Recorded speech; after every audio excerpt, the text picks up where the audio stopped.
Hello to you, my fellow Dark Ones. How are you guys doing today? How's life? I look fancy, I know. If you look at the top left-hand corner of the screen, you might notice a massive time gap. That is because I was halfway through recording an episode and then I noticed a theme in the comments. Everybody's saying applied Energistics, applied Energistics, applied Energistics, applied Energistics. So yeah, the episode that I was recording is now scrapped. We're going to get into applied Energistics. Seriously? That's a massive meteor, just logic? And well, yeah, thanks to the nanosuit, we also have flight. It's a jetpack.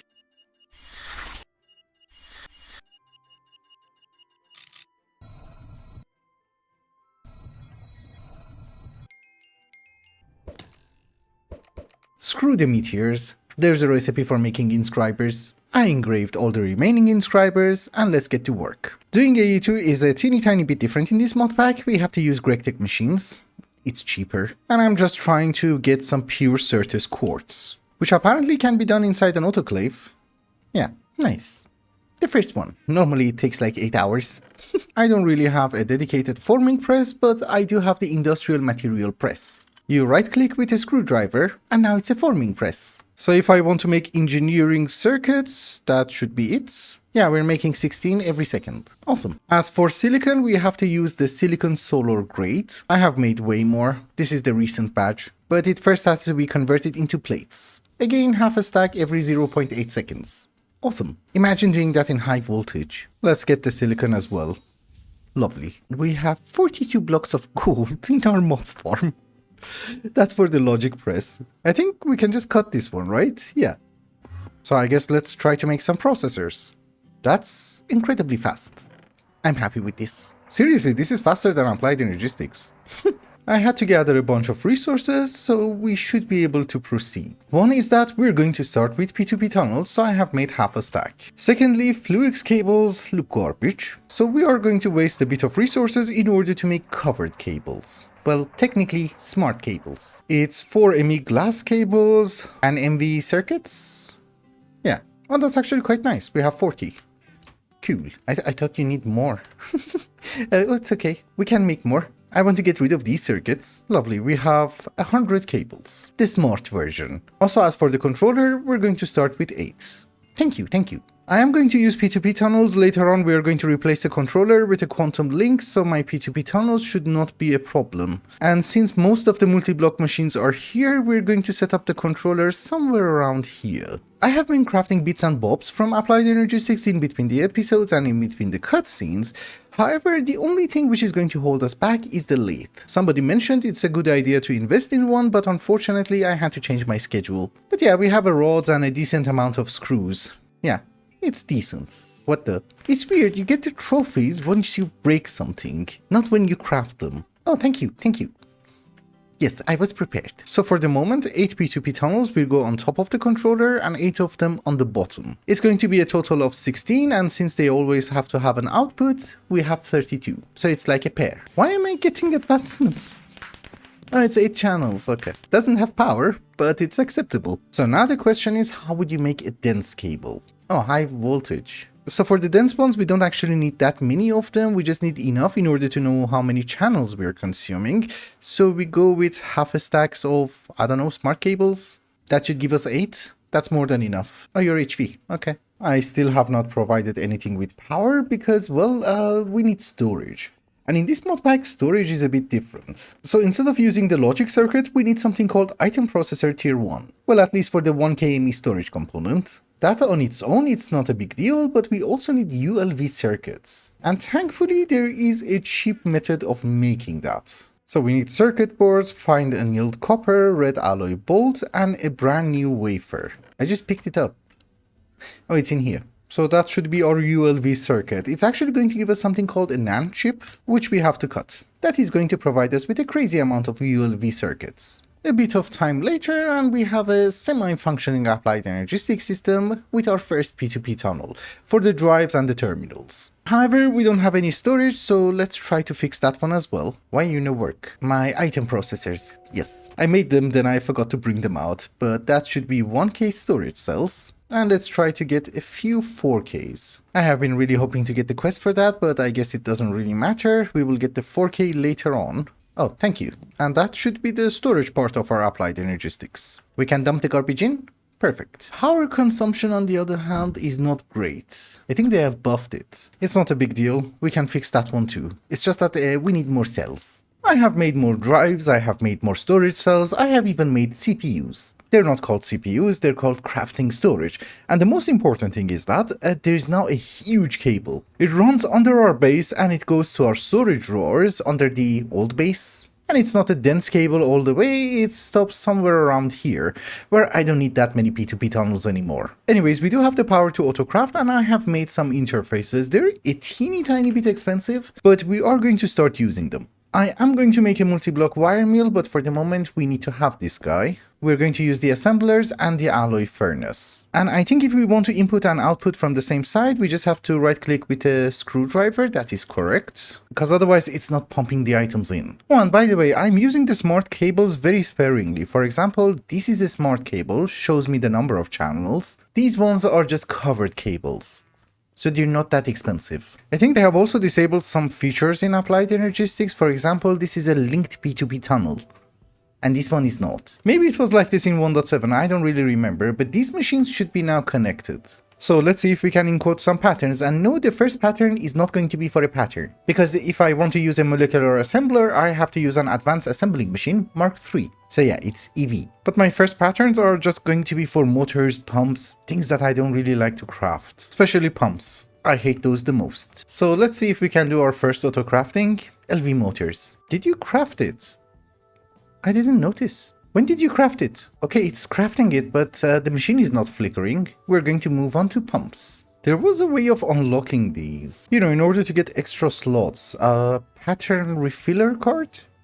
No? There is a pattern capacity card. Unfortunately, it's hyper expensive. So at this very moment, we're not really gonna craft this thing. So instead of using our EV assemblers, I have made some high voltage assemblers in order to make pumps, motors, conveyor belts, robot arms, etc. So that is 4 of them, and we're going to need 4 more for garbage crafting. Oh wow. I was not expecting that. That's fast. Of course, I cannot make a pattern for the actual assembling machine because that requires a molecular assembler and that's expensive, but the final part can be done by me. Alright guys, we have a certain measure of auto crafting. Ignore the pipe, I will remove it later on, but there is one more important thing. Auto crafting without an extruder is just garbage. You need rods, you need gears, you need pipes, you need everything, and well, you can't really do that without an extruder. So guess what? That's going to be our next target. Also, I'm not really sure if I need 1 or I need like 2 of them, but we will see. Well, we can have 2. Should I make 2? Let's go with the 1 first. There you go. Industrial extrusion machine. It's a multi-block extruder.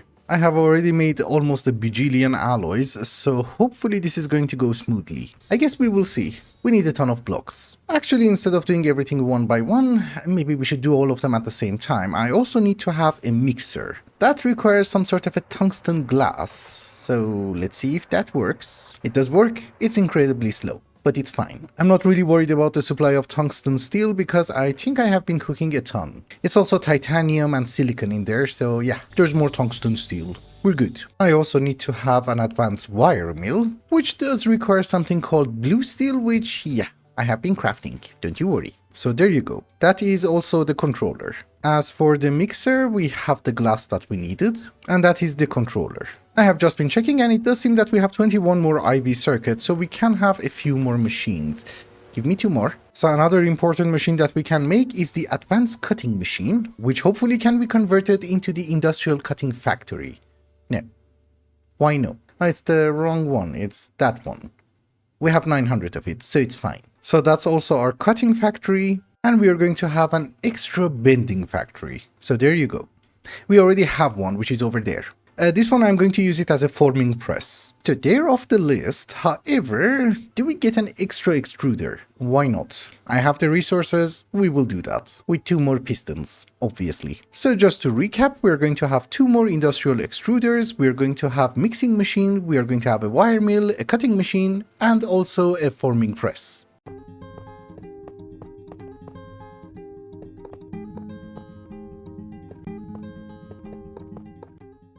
A bit of time later, and yes, we have all the machines that we wanted, except we have 2 mixers. not just the one. Because most of the blocks that you see on the multi-blocks, except the cutting machine, is actually just input buses. You know, you put different molds or different circuits inside and you can have different recipes. You know, with an interface. One of the best things about multi-blocks is that once you have one of them, for example that guy over there, the cutting machine, then you don't need to put it inside the clean room. Although none of the machines are surprisingly amazing, but it will do. And yeah, I actually needed more power for the applied Energistics system. It seems that they have really buffed it, or maybe it's something with EU. I have never used EU in order to power a controller. But yeah, minus the lathe, the laser engraver, and a few other machines, this is almost done. It is missing a lot of patterns though. We also put the implosion compressor in here because we have a hole. However, I have a question. I'm not going to go through 1000 recipes. I used an HV energy hatch, but apparently we don't need to. Everything is going to be done in 1 second anyways. Yeah, I guess we are going to go with low voltage. Why not? The power that it is going to save is negligible, but okay, we do that. I still have the LV energy hatches from our blast furnace. So basic LV. Okay. It's not gonna explode. Alright guys, our base is finally taking shape, and with the multi-blocks, I think the game actually begins now. Cause before all of these multi-blocks, you're not playing GregTech. You're just going to grind forever. Well, applied Energistics was not part of the plan really for today's episode, but most of the multi-blocks were. Anyways, let us begin, and I really want to do that by doing a few explanations. First off, last episode, or 2 episodes ago, I asked you how would you get carbon. This is how I get carbon. That was diamond dust. Each diamond dust is going to give you 1 stack of carbon. And it's surprisingly fast. I was really hoping maybe there is a far better way of passively making it, or I don't know, something way more efficient than diamonds. Well, apparently there is really not a solution. Diamonds are the best for me for now. Secondly, thank you so much for the tips. I have made myself the charging Lapatron crystal. It's like a battery, but it works in a weird way. You have to keep things in your hotbar, no matter how you change the mode, but I'm okay with that. So me is grateful. However, before we proceed, I just wanted to do a bit of an explanation, and yeah, that is my platinum line. It's from the part of the episode which I scrapped. But we are going to redo this. But so far it gave us almost 1000 platinum. That's quite nice. So last episode, when I unlocked the LUVH, a lot of you guys were happy, so thank you again for being happy. However, a small percentage were not extremely happy, and there were actually 2 people who were incredibly angry, and one of them called me stupid. Anyways, I think that's what he meant, I'm not really sure, but I just wanted to explain to you what the hell are we doing unlocking LUV. One thing to note is that yes, we have unlocked the LUVH, but our base is not working at LUV. 95% of our machines are working at high voltage, a few machines are working at extreme voltage, and there's like 3 machines which work at insane voltage. That blast furnace in the middle is one of them. I forgot to mention that. So even though we have unlocked the LUVH in the quest book, our base is functioning at high voltage and maybe, I don't know, early extreme voltage. That's it. So you should not expect this base to be working at LUV and everything should be fully automatic, because we're not there. And believe it or not, I know that. The reason that I have been rushing through the pack was to get to this stage where I have access to multi-blocks, because that's going to make my life so much easier. I mean, just imagine we were at high voltage, everything was just single blocks, automations were single blocks, and everything would just take ages and ages and ages. Of course, multi-blocks was the main reason, but there are other reasons as well. For example, circuits. When you're operating at high voltage age, the way that you would be able to make multi-blocks, I don't even know if you can make the multi-blocks, but the way that you would get IV circuits is that you have to make the mainframe. And you know how it works, you need 2 workstations, 8 processor assemblies, and you're going to need 16 integrated processors. Now if I want IV circuits, it's just a 2-step job. I make the EV circuit, then I go to IV. And if necessary, I can even make the ZPM, which is actually necessary for a few things. Another very important reason that I have done this is that you get access to technologies which are going to make your life so much easier. What do I mean by that? That's an ender chest, and I can craft it. Voila. It's obvious that the same goes with ender tanks. I'm not sure if I have done the research for it or not, but I should be able to craft it. It's also cheaper. Yeah, I have done the research. And yeah, this is just a scepter. It gives you a discount. So in short, it's way easier to make the automations that I'm missing and the infrastructure that I'm missing using the machines that I had to make in order to get to the LUVH. In the quest line at least. For example, that is almost the total number of machines that I have wasted from the LVH, MVH or high voltage age. Well, the high voltage ones I'm using still. There could be one more row, but remember that is an EV machine hall, HV machine hall. I don't know, those are super tanks which I can use. And some of the items don't really stack because, I don't know, they have different covers. I think this was way more efficient than making every single automation in LV machines, then MV machines, then upgrade them to high voltage, then go to multiblocks. I could be wrong, but one thing is for sure, you don't need infrastructure in order to get where I am. Except this part. This was the most important part. Now that hopefully everybody is up to speed, we can progress. Well, actually I do have to do a teeny tiny bit of mining because we are short on very rare metals like tantalum and chrome. So let me do some mining, gather some tantalum, some rubies, and I'll be right back. I'm back from mining and apparently I feel terrible. I'm very warpy. If you look at the day counter between the time that I was in the basement talking about stuff and also the time that I went mining, there was a huge gap. And well, I did a ton of Thaumcraft research and as a result we have a ton of warp. I was looking for the Epiphany and we got it. So anyways, we're going to work on a teeny tiny bit of an infrastructure. Over the past 2 episodes, I have made a mob farm in the nether. So as a result, we're getting the shards from Thaumcraft, a few nethery stuff, a ton of gold, as well as gas tiers and blaze rods. That gas tier is incredibly important because if we put it inside a chemical reactor and mix it with water, what we're going to get is salt water as well as potassium and lithium. The dusts are not that important. At high voltage, this works incredibly fast. Faster than I was expecting, but it's okay. So obviously salt water contains salt, and salt is the main source of chlorine in this mod pack. And chlorine is incredibly useful. So basically what we're doing is that we're taking the gas tier, we're mixing it with water through a reservoir over here, and we're getting salt water, right? As a byproduct, we're also getting lithium and potassium. That salt water goes inside an electrolyzer, we're getting chlorine, which is something that we want, and we also get hydrogen, as well as sodium hydroxide, which goes inside another electrolyzer. That's going to give us the sodium back, as well as oxygen and hydrogen. And cows give us milk. No, that's not important. That's for something else. Up there, what we want to do is that we want to be able to make every single gas that we need and also every single acid that we need. So far, we have chlorine, hydrogen, and oxygen. And the reason for the milk is that I want to carry some tanks. Yeah, it gives you all the debuffs for like 10 minutes.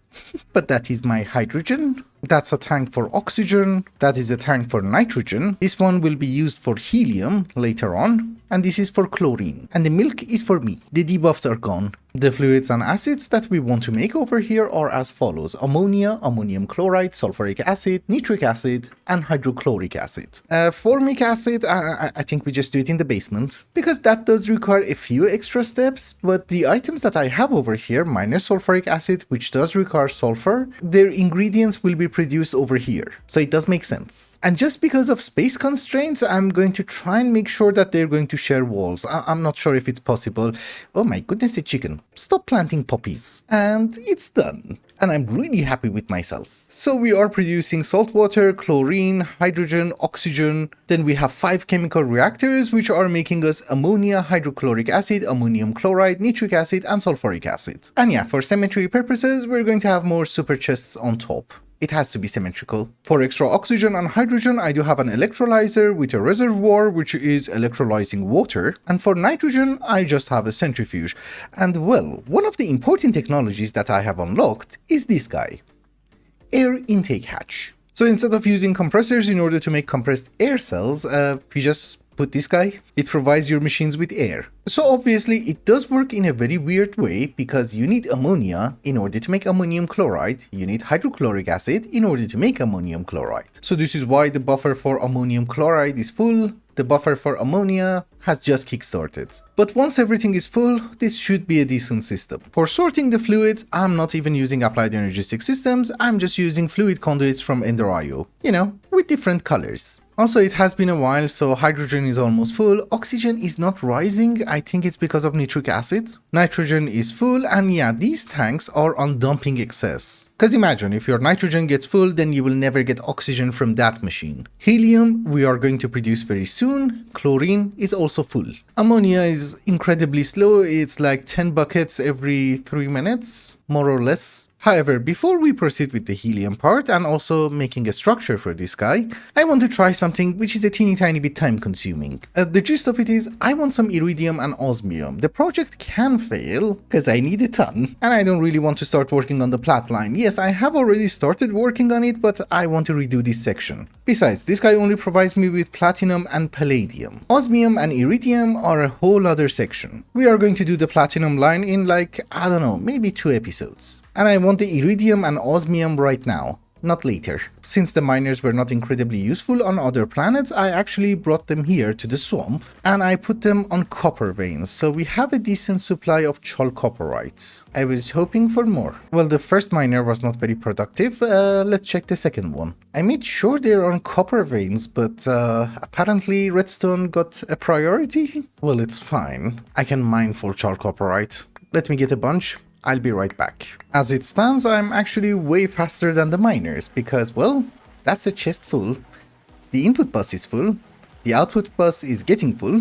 I have way more on me and, well, there was a teeny tiny bit left from also the miners. The reason that I have been looking for chalcopyrite is that if we mix it with sulfuric acid, what we're going to get is platinum group sludge dust. That part we all know, but we might be able to skip a few steps. For example, if we centrifuge it, we're going to get iridium and we're going to get rarest metal residue. That's also osmium and iridium. So if I do manage to get a crazy amount of it, maybe I can make what I want. It's nothing super fancy, it's just a brand new coil and that's it.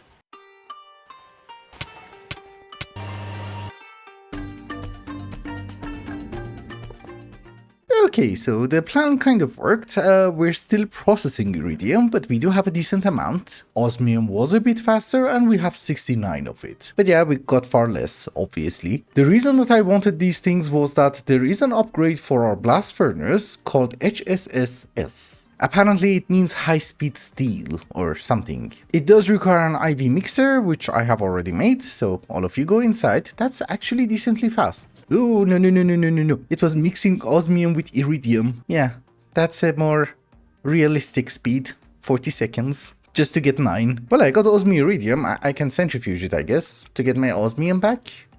Electrolyze. Okay. Well, a bit earlier I did mention that I want to skip making a platinum line for at least 2 episodes and, well, this grind at least gave me the option to do that. Because I have what I want, I just need a lot of that. And the way that we would be able to make this brand new alloy for the new coils is that, well, we can use radon, which is really not going to cook it faster, but it's going to reduce the EU cost. However, the difference between that and argon is actually not that much. It's actually cheaper to do it with argon, because you're spending more power on making the stupid radon. But yeah, let's start cooking it. 66.7 seconds. That's horrifying. Oh, that's the IV one, okay.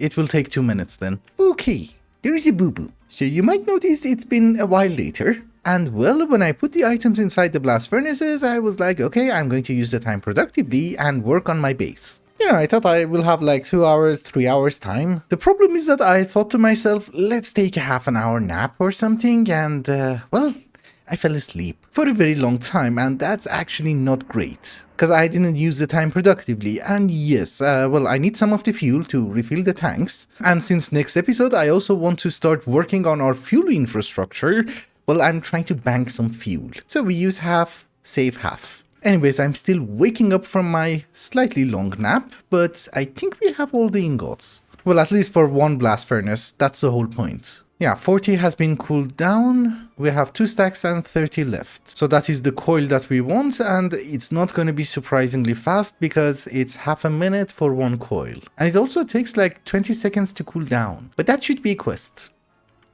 Yeah, thank you. The first set of coils is ready, I think. Come on. Thank you. That should be another quest. And obviously we're going to switch the middle one, which is IV. So with the previous coil, it was consuming 7,680 EU per tick. With the current coil, it's 7,300. So we just got a discount. I think if it's 2 tiers above the minimum requirement for smelting something, then it's going to double the speed. So for something like titanium, this is gonna be amazing. Oh, come on.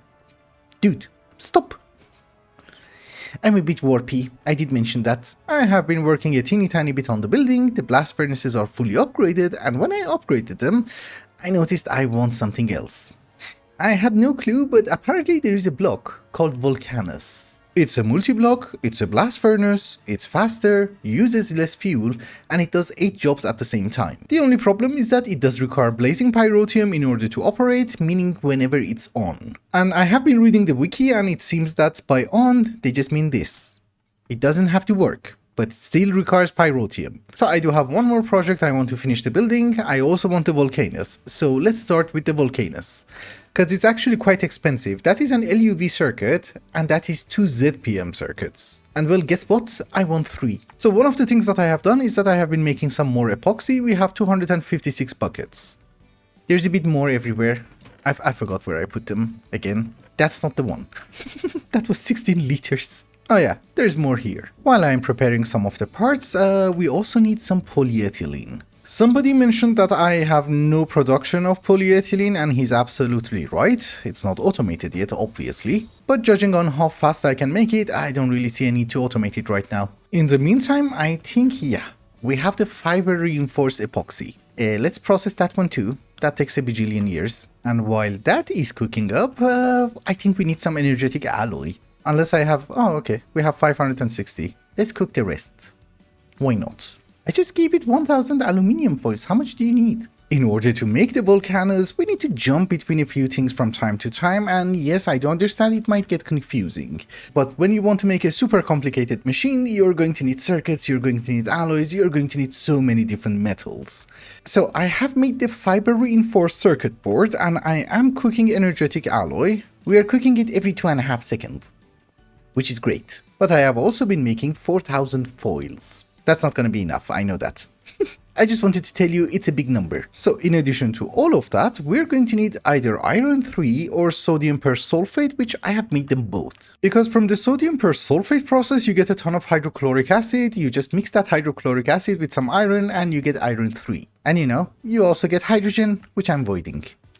I don't need that. So that should be the circuit part, although we are going to need way more foils. And in addition to the circuits, we're also going to require these alloys. It's different variant of a single alloy and it has slightly different combinations, but all of them require something called yttrium. So I have been processing some rare earth inside the dehydrator and we have a decent supply of yttrium. We actually have way more in the system. Yeah, we have 196 left. Cool. So in total, 400. That was a very round number. Anyways, let's start with making the first alloy. That is correct. It takes 40 seconds and I think I'm making actually too much of it. It's okay, we will need it later on. So that one is off the list. I have also been cooking gallium arsenide in very large quantities. I'm so warpy. Oh, and by the way, we have 3000 buckets of polyethylene, as well as some here. That's actually not much. It's a good thing I made some. Anyways, that gallium arsenide is going to be used in order to make brand new wafers again. We have already done all of these processes before. I'm just giving you an update as to what I'm doing. That's it. The worst part of my life is this fiber reinforced epoxy sheet for making the advanced circuit board. It's very resource intensive because you see, out of the 4000 foils that I had, almost all of it is gone. I don't know, we make 2000 more. Lovely. A bit of a time later and I have started making some circuits. We have 3 stacks of EV and 1 stack of high voltage. It's a different tier, because quantum processors starts at EV. You know, I have made the circuit boards, I am actually making more circuit boards, the alloys are done, so they're off the list. And instead of focusing on quantum processors, I think for my EV tier circuits, I'm going to focus on nano processors. It seems cheaper. Anyways, I just noticed how expensive this machine is because what we need is Volcanus casing. And well, ignore the alloys. Alloys are not very important. I think we have enough, but we will see. However, in order to assemble them, each one of these blocks is going to require 6 Volcanus casing, minimum. I want 3 and you need 1 for the controller, so that's a minimum of 21 for us. And well, I have put some things on Autocrafting. We need 21 of these advanced heat exchangers. And just look how expensive that is. Well, I can craft it now, I suppose. Let's also give it some EV circuits. So it's 48 high voltage circuits and almost half a stack of quantum processors. Just to make this, which makes me really sad. For my nano suit, I made 2 of them. That wasn't noticeable. For 21 of them, it's very noticeable. Then we need these heat vents, and unfortunately, that also requires industrial diamond. So I have been processing some coal dust. We are going to need a lot of that. Oh, that's in a mixer. Ew. I can have a pattern for that. We're running out of patterns. And patterns are a bit expensive. Oops. Okay. Oh, it's glowstone and aluminium. It's fine. So we can make 100 coal balls. And then we need 8 plus a block of coal in order to make the coal chunk. And then it just goes inside the compressor. Any compressor will do. Again, I'm a bit warpy and I wasted a ton of coal, but you can do that inside the implosion compressor.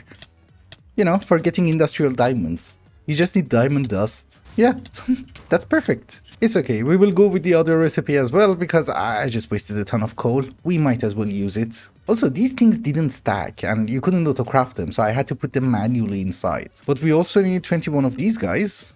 Oops, what? Yeah, we were missing a bunch of garbage. Now we're good. Can you craft that one, please? Well, it's crafting this one, I guess. Okay.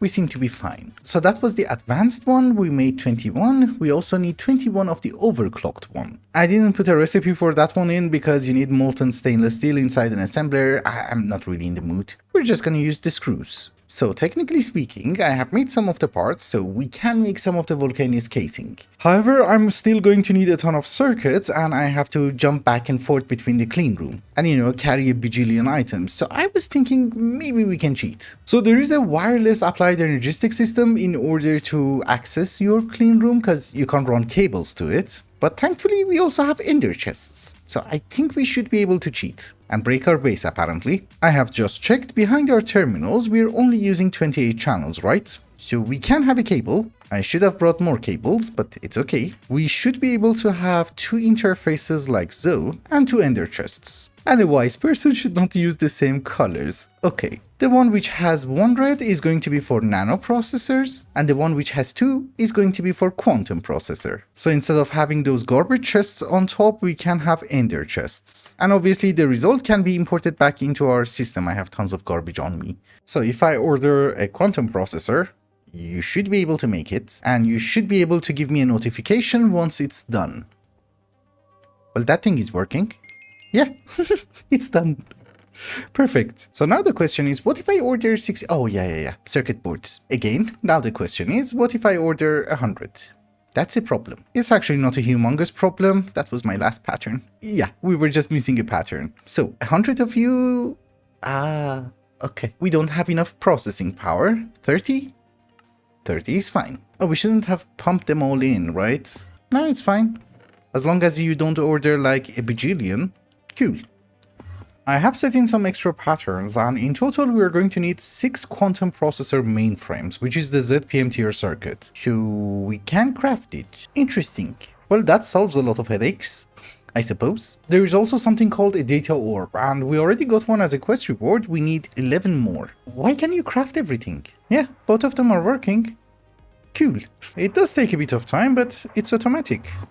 I like it. The reason that we needed the ZPM circuits is that we need to make something called GregTech Computer Cube. That is an IV recipe and it does require molten tantalum. And just in case you're wondering, that's my entire supply of tantalum. It will take 3 minutes. Okay, have fun I guess. So technically speaking, I can have the controllers after 9 minutes. There is also a pyrotheum hatch that we have to make. Oh, that is expensive. I did not pay attention to the extra casing. But okay, that's actually quite manageable. Anyways, while I get the parts, we're going to focus on something much more important. So over here, we're producing every single gas, every single fluid, and every single acid that we want, except the one.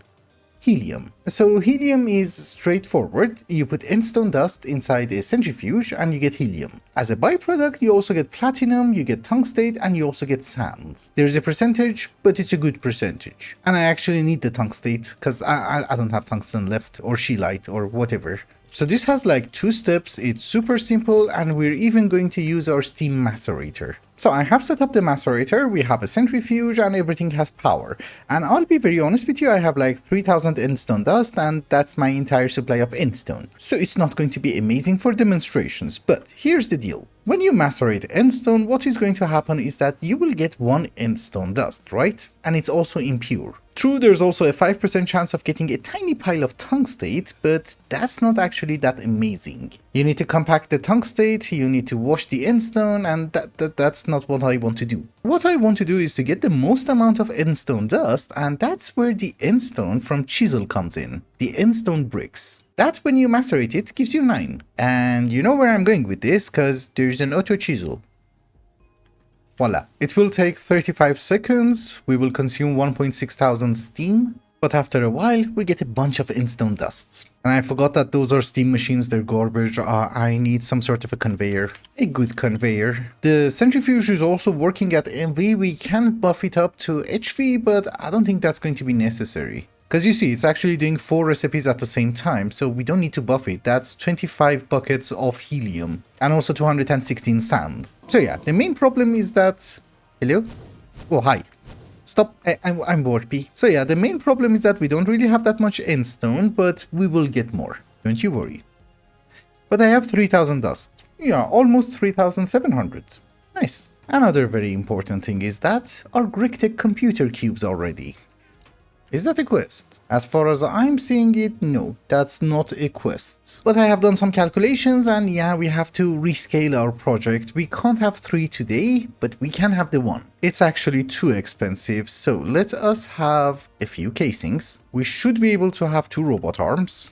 Thank you. Something goes on top. Oh, well that's a circuit, it's on Autocrafting. Who cares?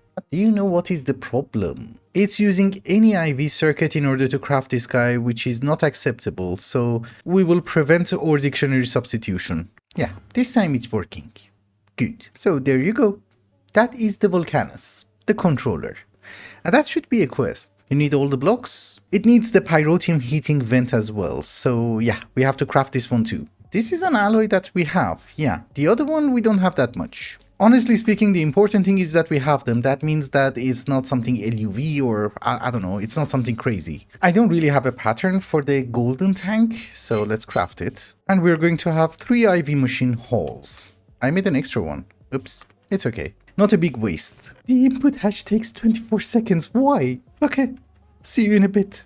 Yes, that is the Volcanus. I have absolutely no idea how amazing this guy is going to be, or it's going to be a total garbage investment. But it's assembled exactly like a blast furnace. The only difference is that you're actually free to put hatches anywhere that you want. So for example, the maintenance hatch is up there. There's also one teeny tiny bit of a difference. I sound like an expert, I have actually no idea, I'm just reading the wiki, but you also need the pyrotium heating vent. And yeah, this is blazing pyrotium. I have it on Autocrafting, and what we need is a fluid extractor and some sort of a generator to provide it with power. So that should be blazing pyrotium in 10 seconds. Yeah, 250 millibuckets. So if we turn it on, is it gonna consume anything? I think it's consuming. Okay, so here's the deal. It consumed like 10 millibuckets, but I'm not sure if it does that every second or not.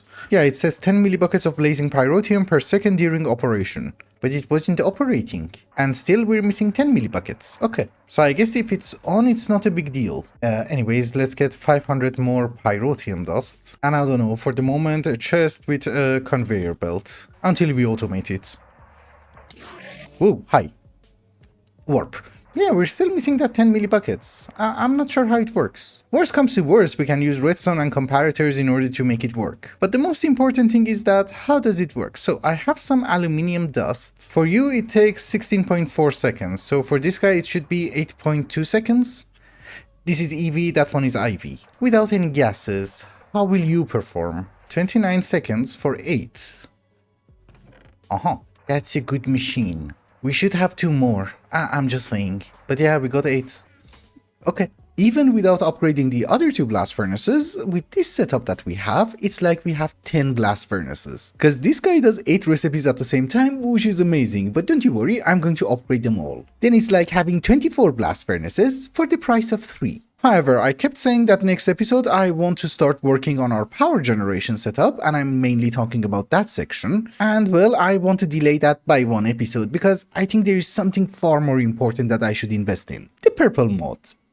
Yeah, Thaumcraft. Obviously, Platinum Line has also been delayed by another episode, but it's fine, because I think Thaumcraft is going to give us a better yield. For my power generation, what I'm going to do is that I'm going to use industrial coke ovens instead of the pyrolyze ovens. These guys are smaller, consume less power, and also can do 48 materials in parallel if you provide it with nitrogen. But even 24 is fine by me. And since we are going to eat through logs, I think I'm going to move the farming stations to the Twilight Forest. We have ender chests, it's gonna be fine. Oh, and by the way, before I forget, no. Pyrotium is not consumed when the machine is on. It's only consumed when it's operating. So yeah, we can just have a buffer, feed it to the other two that I'm going to upgrade. However, I have prepared a few stuff from Thaumcraft, so let's do a small project together. Under these obsidian pillars, there's always a wisp spawner, and I want it. It will take ages, but it's fine. This is so great because we don't even need a soul binder, but that is a powered spawner for a wisp. Wisps are incredibly amazing if you manage to spawn them, because what they're going to drop are ethereal essence.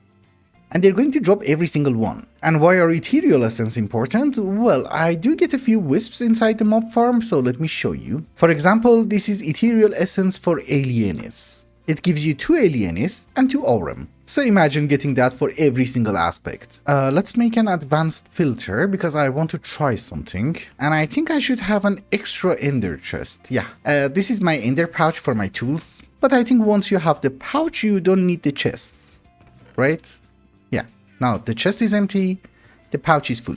Cool. If we ignore metadata and NBT, are we gonna get ethereal essence inside this ender chest? Well, let me set up the spawner first because the chances of me getting the ethereal essence is actually quite low at this very moment. And yes, I have been correct, you do get every single ethereal essence. It's a bit disproportionate, but you do get all of them. And that's the main point. So I guess with that settled, next episode we shall have our Thaumcraft base. Maybe over there. However, there is one more thing that we need, and that is nether stars. So this is 1.7, there is no wither skeleton, meaning that a wither skeleton is just a variant of skeleton which can spawn in the nether. So I have put a skeleton spawner in the nether farm, and as a result we're getting some wither skeleton skulls. Well, we have 64 and 4. I also gathered some soul sand. Okay, that's more than enough. And since I have some problems generating some Silas Mundus, we're actually going to kill the wither ourselves. I'm going to have a very small wither killing chamber over here, like so, a 5x5. And guess what? Wither can break blocks, but we can ward the blocks.